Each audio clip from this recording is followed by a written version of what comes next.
आज का जो उन्वान है वो हमा पहलू उन्वान है। हमा पहलू जिसकी फ़र्द के लिए भी उतनी ही ज़रूरत है और मुआशरे के लिए भी उतनी ही ज़रूरत है। अगर इखलाकी कदरें किसी मुआशरे की बहाल हो जाएं तो वो मुआशरा दुनिया में जी जाता है, वो जीने लगता है। और अगर कोई मुआशरा अपनी इखलाकी कदरें छोड़ जाए, इखलाक रुखसत हो जाए, सरमाया जितना मर्जी पड़ा रहे, जायदादें जितनी मर्जी हों, अगर इखलाक किसी मुआशरे का रुखसत हो जाए तो वो मुआशरा जिंदा नहीं रहता, वो मर जाता है। इखलाक इतना ज़रूरी है। पहले तो ये समझ लें कि इखलाक है क्या। इखलाक बना है खुल्क से। एक होता है खल्क और एक होता है खुल्क। इन दोनों में फ़र्क है। खल्क कहते हैं ज़ाहिरी जिस्म को, तख्लीक को। खुल्क कहते हैं आदत को। खल्क जिस्म को कहते हैं और खुल्क आदत। यूँ समझ लें खल्क सूरत को कहते हैं और खुल्क सीरत को कहते हैं। इंसान वजूद के लिहाज से बड़ा अच्छा हो पर उसकी आदतें अच्छी ना हों तो वो अपने माँ बाप के लिए भी बोझ ही होता है। वो बड़ा हसीनो जमील शख्स हो लेकिन जब बोलता है, घर जाता है, किसी के साथ लेन देन करता है तो उसके लबो लहजे के अंदर जो ख़ास किस्म की नफ़रत और उलझाव पाया जाता है वो उसकी ज़ाहिरी सूरत को भी बदसूरत कर देता है। खुल्क कहते हैं सीरत को। इखलाक का मतलब ये नहीं है मीठा बोलना। इखलाक हंसना बहुत बड़ी दौलत है, दौलत बेबहा है। लेकिन इखलाक का मतलब मीठा बोलना नहीं। इखलाक का मतलब होता है अच्छी आदतें अपना लेना। लोग समझते हैं मीठा बोलना, मीठा तो भाई जो सेलमैन दुकान पे होता है उसकी ट्रेनिंग होती है, तूने मीठा बोलना, आप जो मर्जी कहें उसने मीठा ही बोलना है। तो मीठा बोलने का नाम, ये इखलाक का एक हिस्सा ज़रूर है, जो ज़रूर है ज़ुबान मीठी होनी चाहिए, लेकिन कुल इखलाक ये नहीं। बहुत सारे लोग ऐसे हैं जो उठ के मिलते हैं, माथा भी चूमते हैं, प्यार भी करते हैं, करीब भी बिठाते हैं, जी आया नु भी कहते हैं, लेकिन जब बंदा उठ के जाता है तो पीछे बुरी बातें भी करते हैं। तो वो इखलाक वाले नहीं है, वो तो दो मुंहों वाले हैं। ऐसे शख्स को तो नबी पाक ने लानती फरमाया है। तो इखलाक का मतलब लोगों ने मीठा बोलना ले लिया है। सिर्फ गुफ्तगू के अंदर अपनी गुफ्तगू में बनाव सिंगार कर लेना, लफ्ज़ों को थोड़ा मुरक्कब मुसज्जा कर लेना, अपनी बात में मिठास पैदा कर लेना, अपने आप को थोड़ा सा मुनव्वर कर लेना बातों की हद तक, ये इखलाक नहीं। ज़रूर समझिएगा, इस पहलू को ज़रूर गौर कीजिएगा। हमने अपने आप को परखना है हुजूर के इखलाक हसना की रोशनी में। मेरे भाई, एक आदमी अपनी गुफ्तगू बड़ी मीठी है, जी करके बोलता है, लेकिन उसके सीने में नफरत भरी हुई है, उसके पीछे तकब्बुर भरा हुआ है। जब आदमी उठ के जाता है तो कहता है कैसा मैंने शीशे में उतारा। तो ये इखलाक वाला है या निफाक वाला है? तो इसने इखलाक का मुजाहरा नहीं किया, निफाक का मुजाहरा किया। इखलाक ये है कि तेरा जाहिर और बातन एक हो। इखलाक ये है कि तेरे अंदर खैरखाई पाई जाए। इखलाक ये है कि तेरे अंदर आजिज़ी पाई जाए। इखलाक ये है कि तेरे अंदर तवाज़ो पाई जाए। इखलाक ये है कि तेरे अंदर बड़े की इज्जत और छोटे की शफकत पाई जाए। इखलाक ये है कि तेरा भरोसा दुनिया पे ना हो, तेरी तवज्जो अपने रब की जानिब हो। इखलाक ये है कि तू नजरियात के लिहाज से एक खुददार आदमी हो। इखलाक ये है कि तू कौल का सच्चा, वादे का पक्का और अपने किरदार का पुख्ता इंसान हो। कौल ये है कि तू अमानतदार हो। किसी ने हजरत अली से कहा था किसी अमानतदार की बात सुनाओ, तो कहने लगे सुनाता हूँ फारूक आजम की बात। कैसे? फरमाने लगे मैं उमर से मिलने गया। ये इखलाक है। सारा कुछ खा के लोग हजम करके डकार भी नहीं लेते और जाती दफा कहते हैं मैंने तो मुल्क को बड़ा कुछ दिया है, लेकिन उसके लिए तुम्हें टटोलना पड़ेगा, खोदना पड़ेगा, कुरेदना पड़ेगा, फिर पता चलेगा कि मैं मिल्लत को क्या दे के जा रहा हूँ। हजरत अली शेर खुदा फरमाते हैं मैं उमर से मिलने गया, फारूक आजम से।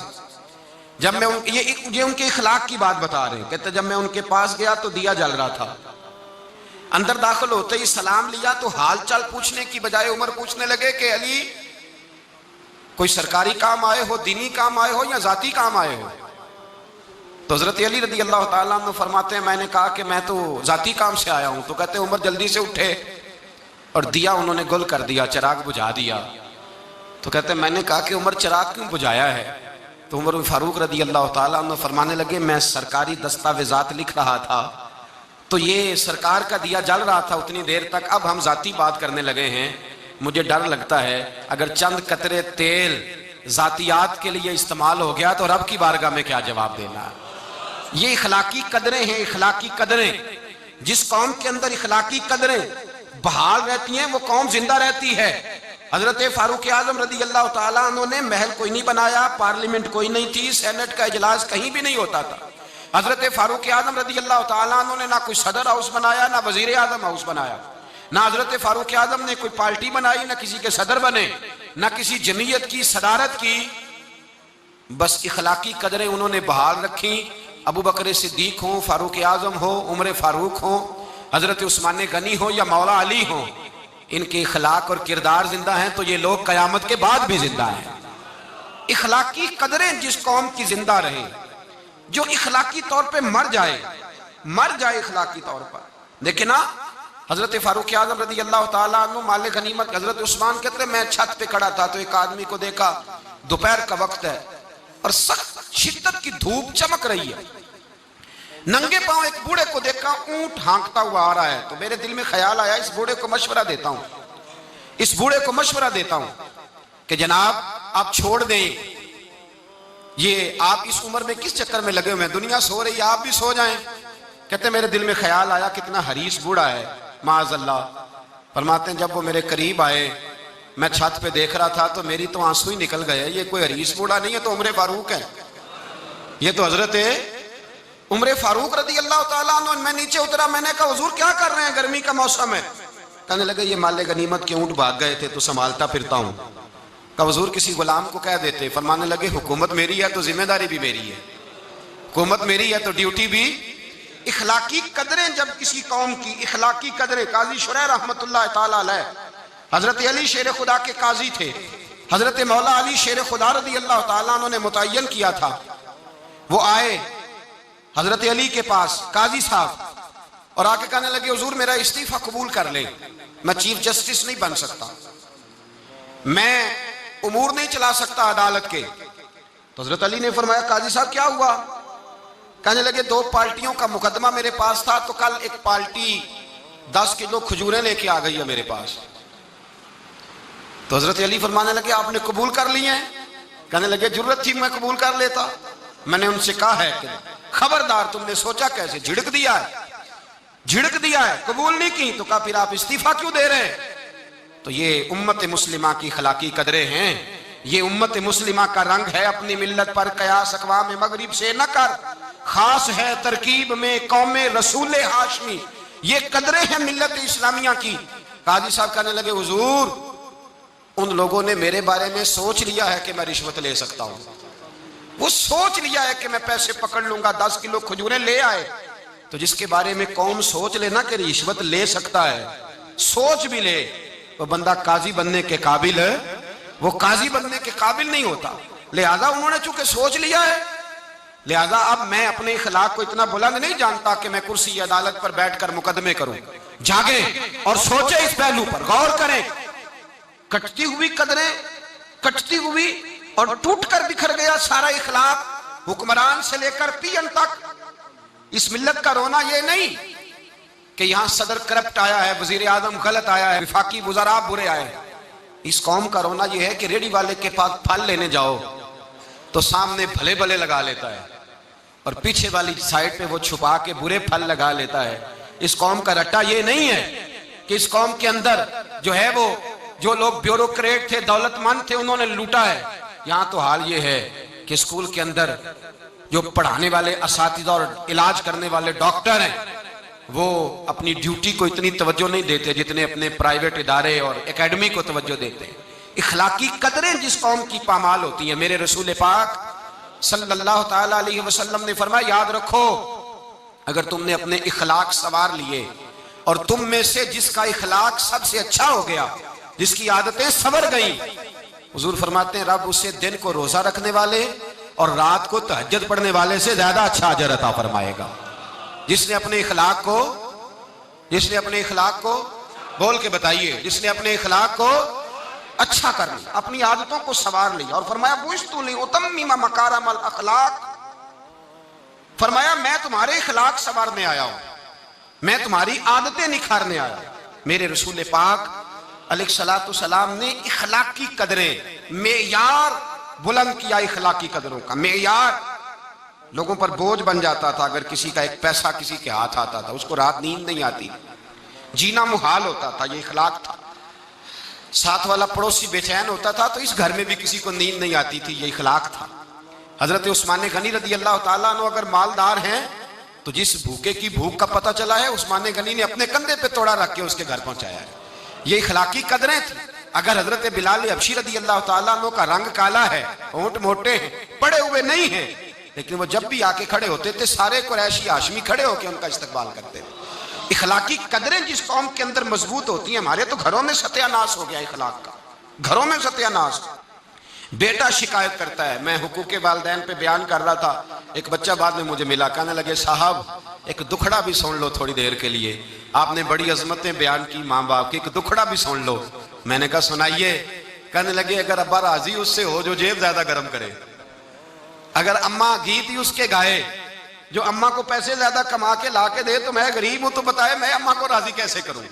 जहां इखलाकी कदरों का ये हाल हो कि बच्चे सोचने लगे पैसे होंगे तो बाप राजी होगा, पैसे होंगे तो अम्मा राजी होगी, यहां ये हाल हो कि पीर शेख सूफी जिसने गरीब मुरीद का ख्याल रखना था कि इस बेचारे ने कपड़े पहने के नहीं, रोटी खाई के नहीं, जिसने ख्याल रखना था, अगर उसका ही मतमा नजर ये हो कि मुझे आएगा कहां से, माड़ा आया तो उसको कल लंगर खाता ही सेहत केजदी रही और फिर सुना, और तगड़ा आ गया तो पीर साहब गाड़ी का दरवाजा भी खुद खोल रहे हैं, पीर साहब बोटियां डाल डाल के दे रहे हैं, कहते हैं रात ख्वाब आई थी कि सवेरे तू मिलने आएगा, तू आया नहीं मैंने तुझे मंगाया है।